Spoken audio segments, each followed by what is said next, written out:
Jadi gini ceritanya. Nabi Muhammad ini dulu hidup di lingkungan orang Yahudi di Madinah. Hidup di lingkungan kaum Yahudi. Nah, orang Yahudi ini di 153 itu Allah menceritakan yas'aluka ahlul kitab. Orang ahli kitab bertanya kepada kamu Muhammad antunazzila alaihim kitaban minas sama. Kenapa engkau tidak turunkan kitab dari langit? Jadi orang Yahudi itu, Bapak Ibu sekalian, mereka itu beda dengan orang kafir Mekah. Orang kafir Mekah itu orang bodoh gitu. Maka mereka itu ketika berdebat dengan Nabi, mereka tidak ilmiah. Jadi dulu katanya mereka ketika bersama Nabi Muhammad SAW, katanya orang kafir Mekah, coba Muhammad, kamu ini aneh. Urusan kami ini banyak, ngurus tanah, ngurus kebun, ngurus sawah. Kok Tuhannya hanya satu? Bagaimana bisa selesai urusan kami? Harusnya banyak. Nah, itu kan pertanyaan bodoh, Pak. Nah, ini jangan pakai jangan terlalu ilmiah seperti yang dijawab oleh Nabi Muhammad kepada Bani Israel, kepada orang Yahudi. Maka katanya Nabi, kira-kira kalau kamu bekerja di suatu tempat, kemudian kamu lebih nyaman punya bos satu atau punya bos banyak? Bos satu. Karena kalau banyak bosnya pasti berbeda yang disuruh, malah jadi repot. Nah, ini jadi bingung. Nah, berbeda dengan orang ahli kitab. Orang ahli kitab ini orang ilmiah, Pak. Katanya mereka, wahai Muhammad, kenapa kamu ini, kalau kamu memang betul Nabi, kenapa kamu ini Allah tidak menurunkan kitab dari langit saja seperti Musa dulu? Nenek moyang kami, yaitu Musa dulu, itu nenek moyang kami ini mengikuti Musa karena memang Musa ini diturunkan kitab dari langit, yaitu Taurat. Malah Allah menjawab, Muhammad, kalau bahasa bebasnya gini, Pak, kamu sudah tidak usah capek-capek melayani orang itu, karena orang itu bukan tidak tahu kalau kamu itu Nabi. Mereka tahu, seperti mereka itu mengenal kamu seperti anaknya mereka sendiri.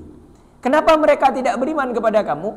Jadi jangankan mau diturunkan kitab dari langit, dulu pernah terjadi kepada nenek moyang mereka sebuah mitsaqon ghalidha, perjanjian yang erat. Apa katanya Allah? Ketika gunung Tursina diangkat oleh Allah, di atasnya, Pak, pas di atasnya, kemudian mengadakan perjanjian. Hai bangsa Bani Israel, ingat ya, di hari Sabtu kamu jangan nangkap ikan. Ternyata hari Sabtunya nangkap ikan. Nah, ini kan kurang ajar, Pak. Malah di yang kemarin itu kita dijelaskan bahwasanya mereka itu malah minta kepada Nabi Musa, wahai Musa, kalau kamu memang benar Tuhan, coba tolong Allah itu biar menampakkan secara jelas. Ngawur, Pak. Jadi kalau bahasanya gini, seandainya pun Allah turuti kemauan Bani Israel itu, kemauan orang Yahudi itu, Allah turunkan Al-Quran dari langit, mereka pun tidak akan beriman. Mereka pun akan cari alasan. Kenapa? Karena mereka bukan tidak tahu, tapi tidak mau tahu. Nah, berbeda ya. Ada orang tidak tahu, ada orang tidak mau tahu. Wa qatlihimul anbiya bi ghairi haqqin, bahkan mereka dulu itu membunuh nabi-nabi tanpa hak. Wa qaulihim, dan kata mereka kepada Nabi sallallahu alaihi wasallam, qulubuna ghulf, hati kami tertutup, tak dapat mendengar apa yang kamu katakan. Bal taba'allahu 'alaiha bi kufrihim, bahkan Allah telah mengunci hati mereka disebabkan kekafiran mereka, hingga tak dapat mendengarkan nasihat dan pelajaran.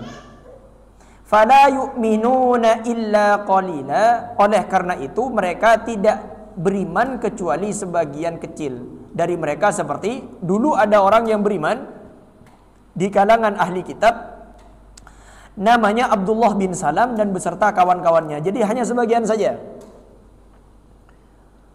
Ada ayat di Al-Quran itu, di ayat yang lain, yudillu man yasha, yahdi man yasha, wa yudillu man yasha. Allah itu memberi hidayah terhadap yang dikehendaki dan menyesatkan terhadap siapa yang dikehendaki.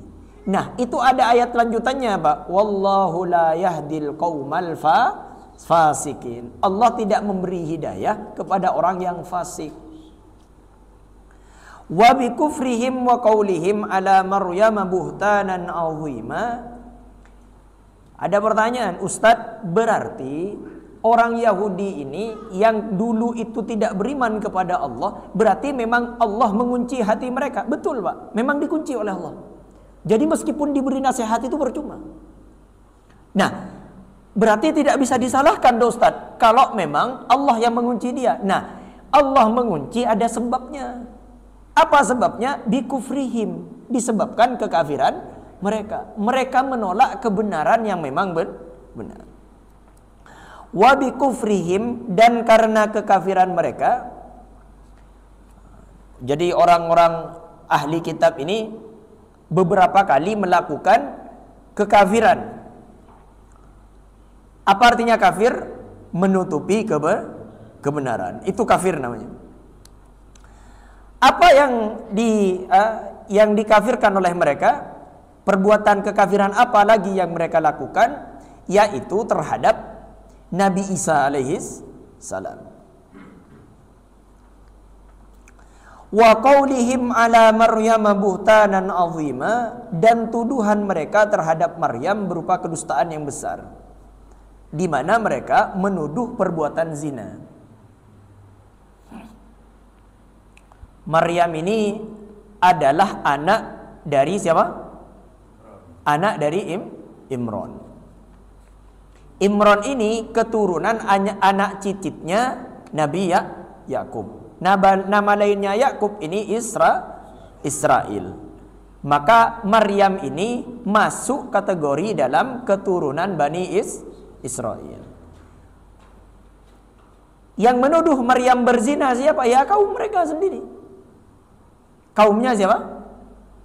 Kaumnya Bani Israel. Jadi memang satu keturunan, Mbak, ini. Satu marga ya. Wa qaulihim, serta karena ucapan mereka, inna qatalnal masiha Isa ibn Maryam. Mereka itu mengucapkan dengan membanggakan diri, inna qatalnal masiha, sesungguhnya kami telah membunuh Al-Masih, katanya. Siapa Al-Masih itu? Isa bin Maryam, yaitu Isa putra Maryam. Kalau kata guru saya, kenapa disebut dengan Al-Masih? Karena Nabi Isa ini adalah orang yang tidak punya rumah, Pak. Jadi dia ini mengelana, tandi Roma, pengembara.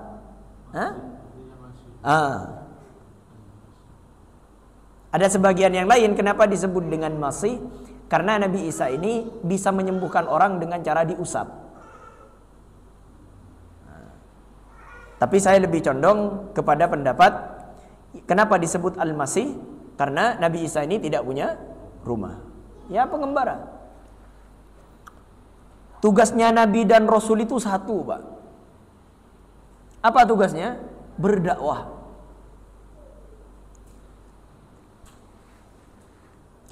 Kenapa kok umat Nabi Muhammad ini adalah umat terbaik? Karena umat-umat Nabi yang lain ini tidak diberikan kesempatan oleh Allah untuk berdakwah.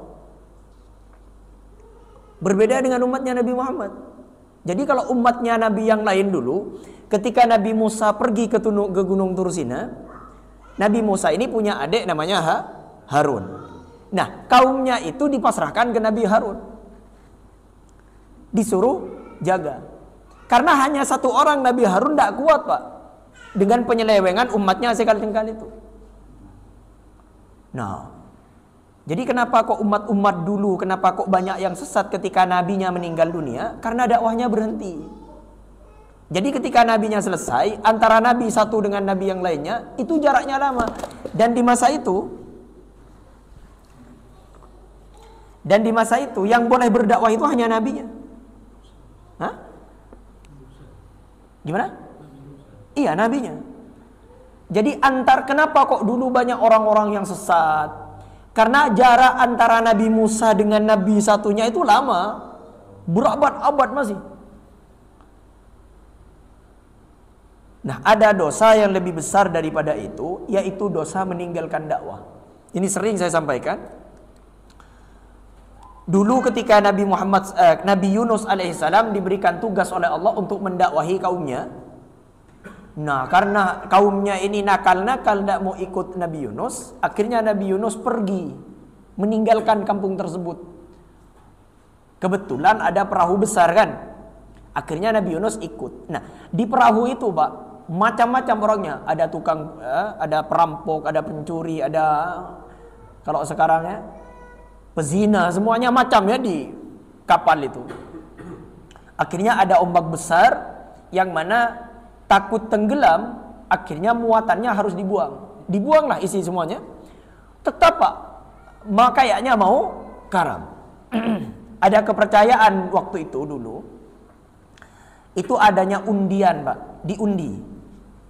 Ditulislah nama yang ada di kapal itu semuanya, kemudian diundi, kemudian dicari, diambil, ternyata yang kena adalah Yunus. Nah, Yunus ini gagal mau dilempar. Kenapa? Karena Yunus ini semua orang yang di kapal itu tahu kalau Yunus itu adalah seorang yang soleh, seorang yang baik. Ini mungkin salah gitu.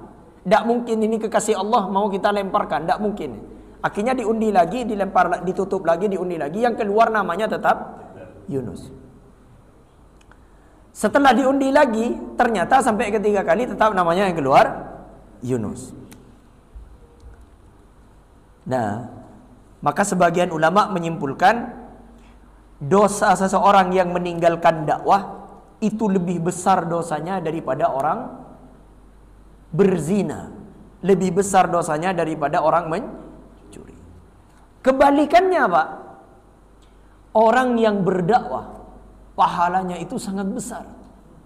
Jadi kalau meninggalkan dakwah dosanya sangat besar, melakukan dakwah pahalanya sangat besar. Apa kata Nabi? Orang yang dapat hidayah karenamu, satu orang yang dapat hidayah karenamu itu lebih baik daripada unta merah.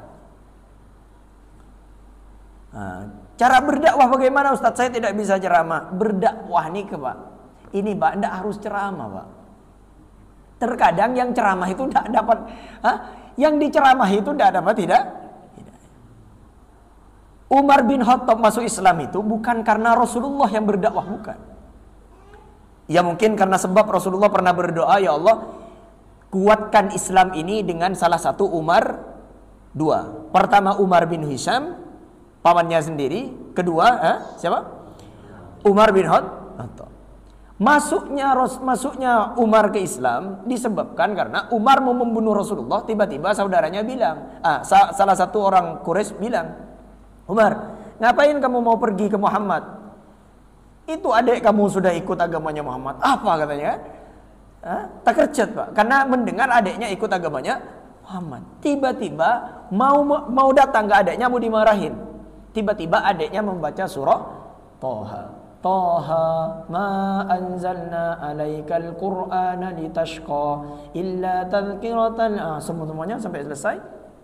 Beberapa ayat yang dibaca, akhirnya Umar, loh, ini bukan main-main ini, katanya. Akhirnya datang, coba baca lagi, katanya. Setelah itu datang ke Nabi Muhammad, semuanya dihadang, Pak. Semuanya dihadang karena takutnya Umar ini mau membunuh. Mana Muhammad? Akhirnya nanya kepada Nabi Muhammad, ya Muhammad, apakah benar firman Al-Quran yang disampaikan olehmu dari Allah? Benar, Umar. Apakah benar engkau di jalan yang benar? Benar, Umar. Apakah benar Lata Uzza, semuanya yang disebutkan Tuhan mereka itu, apakah mereka itu semuanya bukan Tuhan? Benar. Muhammad, saksikan, wa ashhadu anna Muhammadan Rasulullah. Aku bersaksi bahwasanya kamu memang benar utusan Allah. Selesai dari itu, Pak, Umar bin Khattab langsung pergi ke pasar, pergi ke pasar, digulat sama Umar. Kemudian katanya Umar, bersaksilah kalau tidak ada Tuhan selain Allah.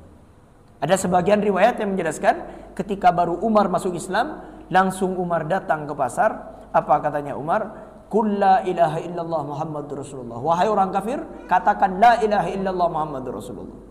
Apa katanya orang ini? Umar, ngapain kamu ngajak saya? Apa urusan kamu dengan saya?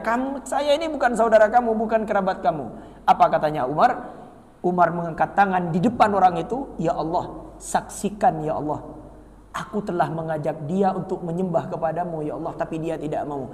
Tolong ya Allah, jangan hukum saya nanti di akhirat. Hah? Akhirnya, apa-apaan kemarin ini ya? Pertanyaannya sekarang, Pak, sudahkah kita berdakwah? Mon ada yang bertanya, Mas, ke Pak Dadang misalnya, Mas, ambura mas yang ngecengkok melolo mas lah urus ban tibi. Anjak bakun ya cek keban kok. Sampai bila ban ambu sing ngecengkok, beda dua kemungkinan. Apa? Senomor situng engkok mate, nomor dua ban mate. Selama engkau odik ban odik bakun ya cek engkok. Iya Pak, solat. Ayo ke masjid, solat. Apa kan? Nah, inna qatalnal masiha Isa bin Maryam. Mereka bangga, apa yang dibanggakan oleh mereka? Karena mereka berhasil membunuh Isa, anaknya Maryam. Rasulullah Isa ini adalah utusan Allah. Kenapa mereka kok bangga? Karena mereka ini mempunyai prasangka, dugaan, disebabkan mereka ini membunuh seseorang, maka mereka bangga. Nah, maka kemudian Allah berfirman di ayat selanjutnya, wa ma qataluhu, padahal mereka tidak membunuhnya. Jadi mereka bangga karena bisa membunuh Nabi Isa, padahal kata Allah wa ma qataluhu, padahal mereka itu tidak membunuh. Wa ma salabuhu, dan tidak juga menyalibnya. Jadi disalib Nabi Isa ini, katanya mereka disalib di tiang salib. Walakin syubbiha lahum, tetapi diserupakan bagi mereka dengan Isa. Maksudnya yang mereka bunuh dan mereka salib itu ialah sahabat mereka sendiri yang diserupakan oleh Allah dengan Nabi Isa, hingga mereka kira itu Nabi Isa. Jadi yang dibunuh itu bukan Nabi Isa, tapi sahabatnya sendiri. Sahabatnya mereka sendiri yang dibunuh oleh mereka, yang disalib. Wa innal ladzina ikhtalafu fihi, sesungguhnya orang-orang yang berselisih paham padanya tadi, maksudnya pada Nabi Isa, la fi syakkim minhu, sesungguhnya dalam keraguan-raguan terhadapnya. Maksudnya terhadap pembunuhan itu. Agar terlihat orang yang dibunuh itu, sebagian mereka berkata, mukanya seperti muka Isa, tetapi tubuhnya itu lain. Jadi sebenarnya bukan dia. Dan kata sebagian pula, memang dia Isa. Jadi ketika disalib waktu itu, mereka itu memang berselisih. Ragu memang. Ini mau dibilang Isa, tubuhnya bukan Isa. Tapi mau dibilang bukan Isa, wajahnya Isa. Ini Pak, kenapa kok mereka ada yang ragu-ragu? Karena semua Nabi dan Rasul itu ada stempel kenabian. Semua, tanpa terkecuali. Ada daging yang agak keluar di sini, di pundak, itu kayak merah dagingnya, kemudian ada bulu-bulunya sedikit, ada tandanya. Ini stempel kenabian. Makanya ketika Nabi SAW dulu diajak oleh pamannya Abu Thalib ke Mekah, kemudian katanya Abu Thalib ketika bertamu di siapa namanya? Ya Allah, siapa? Bukan. Iya, pendeta ya, kok lupa saya namanya ini.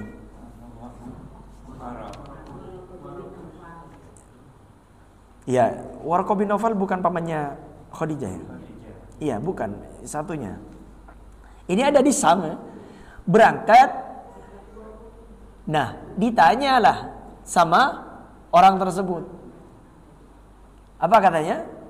Setelah ditanya panjang lebar, ternyata semuanya ciri-ciri kenabian ada di Nabi SAW. Akhirnya oleh orang itu dibukalah. Boleh tidak? Saya diizinkan tidak olehmu untuk melihat di pundakmu. Akhirnya dilihat, ternyata memang betul, Pak. Ada stempel kenabian. Semua nabi ini ada. Nah, yang disalib itu tidak ada, Pak. Nah, begitu. Makanya mereka ini ragu-ragu. Malahum bihi, mereka tidak mempunyai terhadapnya, maksudnya pembunuhan itu, min ilmin illa tiba'adhan.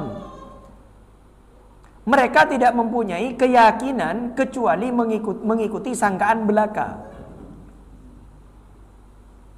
Yaitu seperti duga-dugaan saja, Pak.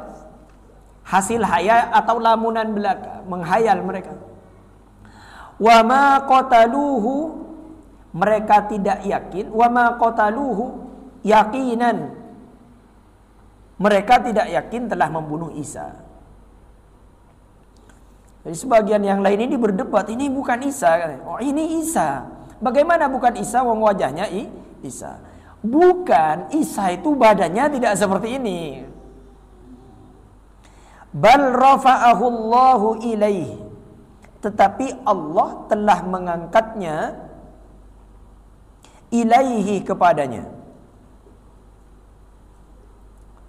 Wa kana Allahu azizan, dan Allah maha tangguh dalam kerajaannya, hakima, lagi maha bijaksana.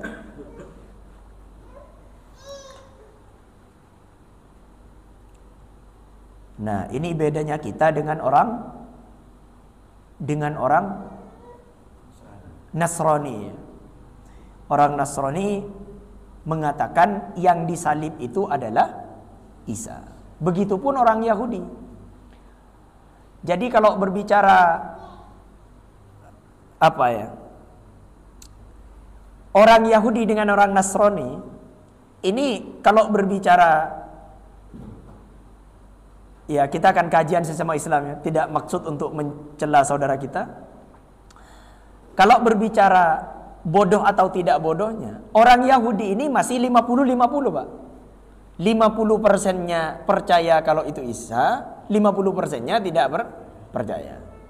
Nah, kalau orang Kristen ini percaya 100% kalau itu Isa. Padahal yang membunuh itu masih 50-50. Logis kira-kira. Pelakunya itu ragu-ragu. Pengikutnya yakin kalau itu. Kan tidak logis, Pak ya? Nah, kita yang mencintai Isa alaihissalam, kita sama sekali tidak percaya. Kita percaya Allah selamatkan Isa alaihissalam. Karena Allah tidak sudi nabinya dibunuh oleh orang kafir. Diangkatlah ke langit. Apakah bisa Allah Subhanahu wa taala ini? Wa kana Allahu azizan, Allah itu maha tangguh, maha perkasa. Hakimah, lagi maha bijaksana.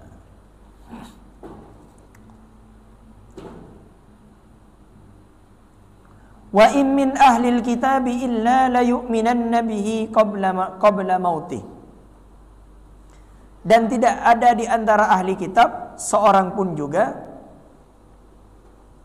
illa la yu'minanna bihi, kecuali akan beriman kepadanya, yakni kepada Isa, qabla mautihi, sebelum meninggalnya. Artinya sebelum ahli kitab itu meninggal, di waktu ia melihat malakul maut, tetapi keimanannya itu sudah tidak berguna lagi, atau sebelumnya wafat Isa, sebelum wafatnya Isa, yakni ketika dia turun dekat datangnya hari kiamat nanti, sebagaimana tercantum dalam sebuah hadis nanti. Jadi gini, Pak, orang ahli kitab itu mau beriman bahwasanya memang Isa itu tidak meninggal kalau sudah hari kiamat itu sudah terlambat. Wa yaumal qiyamati yakunu, dan pada hari kiamat itu yakunu, yakni Isa, alaihi syahida, akan menjadi saksi terhadap mereka mengenai apa yang mereka lakukan sewaktu ia diutus kepada mereka dulu. Kita percaya Nabi Isa nanti di hari kiamat akan diturunkan oleh Allah ke bumi lagi, tapi tujuannya hanya satu, yaitu untuk menjadi saksi terhadap kaumnya yang menyimpang, bahwasanya Nabi Isa itu hanya diutus bukan menjadi Tuhan, tapi hanya menjadi Nabi dan Rasul. Fabidhulmin minalladzina hadu harramna alaihim thayyibat. Maka karena keaniayaan, artinya disebabkan keaniayaan dari orang-orang Yahudi, minalladzina hadu harramna alaihim thayyibatin, kami haramkan atas mereka makanan yang baik-baik. Uhillat lahum, yang dihalalkan bagi mereka dulu. Yakni yang tersebut dalam firman Allah Subhanahu wa taala, kami haramkan setiap yang berkuku. Nah, dulu Allah haramkan kepada Bani Israel ini, kepada yang mengikuti Nabi Isa, yang menyangkanya kalau mereka membunuh, yang mengira bahwasanya Nabi Isa itu mati, maka Allah haramkan sesuatu yang dulu dihalalkan. Bapak Ibu sekalian, orang Yahudi dan Nasrani ini percaya ya, yakin kalau Allah itu ada. Mereka itu hanya tidak percaya adanya Nabi Shallallahu Alaihi Wasallam. Apa bedanya orang Yahudi dengan orang Nasrani? Orang Yahudi percaya adanya Musa, tapi tidak mau mengakui Isa. Kenapa? Katanya orang Yahudi, Isa itu anak haram, anak zina. Maryam itu pezina, katanya orang Yahudi. Orang Nasrani mau mengakui Musa plus mengatakan bahwasanya Isa itu anak Tuhan.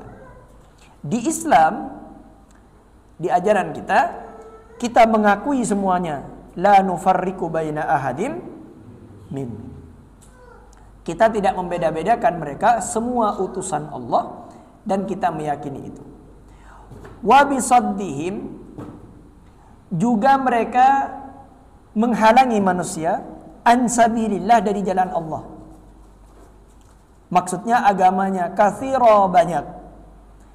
Jadi mulai dari dulu Pak, orang Yahudi ini memang mengganggu seseorang untuk menuju jalan Allah Subhanahu wa ta'ala. Ya, kita bisa lihat sekarang Israel bagaimana. Wa ahdihumur riba, dan karena memakan riba, wa qad nuhu anhu, padahal telah dilarang darinya. Di dalam kitab Taurat, riba itu tidak boleh Pak, dilarang. Wa aklihim amwalan nasi bil batil, dan memakan harta orang dengan cara batil. Ciri-cirinya, sifat-sifat mereka ini, ketika ada sebuah persengketaan di pengadilan, maka mereka itu akan bayar suap, akan menyuap. Jadi mun beda orang makin seneng nyuapan orang, ini kepala ring Yahudi tersasar. Nah, ciri-ciri mereka itu kata Allah ini. Ciri-ciri mereka, wa ahdihimur riba wa qad nuhu anhu. Mereka itu sering memakan riba, padahal dalam kitab mereka itu dilarang. Kalau ada orang sekarang tetap makan riba, ya tunggu dua ini Pak. Ini tak nganu. Tetap makan riba.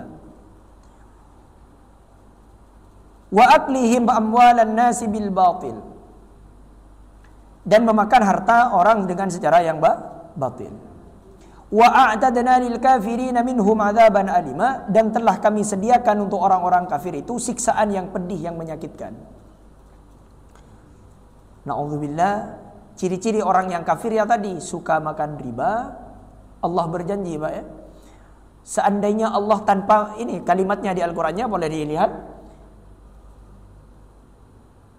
Seandainya Allah mengatakan wa adkhalna misalnya, wa adkhilna misalnya, dan kami masukkan, sudah cukup.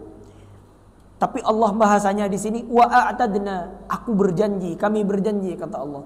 Lil kafirinah, bagi orang-orang yang menutupi kebenaran, tidak mau taat terhadap aturan-aturanku kata Allah. Orang-orang yang kafir terhadap aturan-aturanku, meskipun orang Islam, kalau dia tetap melakukan riba, memakan haknya orang lain, mendolimi manusia, maka apa kata Allah? Minhum, bagi mereka, dari mereka azaban alima, akan diberikan azab yang pedih. Lakinir rasikhuna fil ilmi, lakinir rasikhuna, tetapi orang-orang yang mendalam, artinya yang kukuh atau mantap, fil ilmi minhum, fil ilmi ilmunya, minhum di antara mereka, yang tadi seperti Abdullah bin Salam. Wal mu'minuna, dan orang-orang mukmin dari golongan muhajirin dan ansor di Madinah, yu'minuna bima unzila ilaika wa ma unzila min qablik, mereka beriman pada apa yang diturunkan kepadamu dan apa-apa yang diturunkan kepada sebelummu di antara kitab-kitab, kitab Zabur, Taurat dan Injil. Wal muqiminas shalah, sedangkan orang-orang yang mendirikan salat, wal mu'tunaz zakah, dan membayar zakat, wal mu'minuna billah, dan orang-orang yang beriman kepada Allah, wal yaumil akhir, dan beriman kepada hari akhir, dan kepada hari akhir, ulaika sanu'tihim ajran azima, mereka itulah yang akan kami beri ajran azima, pahala yang besar, yakni surga. Jadi untuk masuk surga ini lebih mudah daripada masuk neraka, Pak. Kenapa? Karena masuk surga itu kebenaran yang nyaman di akal. Akal ini bisa menerima. Nah, sedangkan orang yang masuk neraka itu orang yang menolak dengan akal. Makanya orang yang tidak punya akal, Allah tidak akan azab orang itu. Jadi orang yang diazab oleh Allah, orang itu yang punya akal, tapi akalnya tidak digunakan. Kalau ada orang yang lahir misalnya Down syndrome misalnya, kemudian memang stres dari kecil, gila dari kecil, itu tidak ada hukum bagi dia, Pak. Ya sesuka Allah nanti. Tapi yang jelas Allah Maha Pengasih, Maha Penyayang. Jadi masuk surga itu lebih mudah daripada masuk neraka. Kenapa kok dibilang mudah? Karena masuk surga ini kita mengakui kebenaran yang nyaman di otak kita. Semoga bermanfaat. Insya Allah kita lanjutkan di pertemuan selanjutnya besok malam insyaallah di ayat 163 dari surah An-Nisa. Nasrun minallah wa fadlun qarib wa basyiril mu'minin. Subhanakallahumma wa bihamdika asyhadu an la ilaha illa anta wa nastaghfiruka wa natubu ilaik. Insyaallah nanti malam ini lebih seru, Pak, karena Allah menceritakan, Allah mewahyukan kepada auhayna ilaika kama auhayna ila nuhin wan nabiyina min ba'di, kepada Nabi Nuh, Ibrahim, Ismail, Ishak, Yaqub. Banyak nanti. Assalamualaikum warahmatullahi wabarakatuh.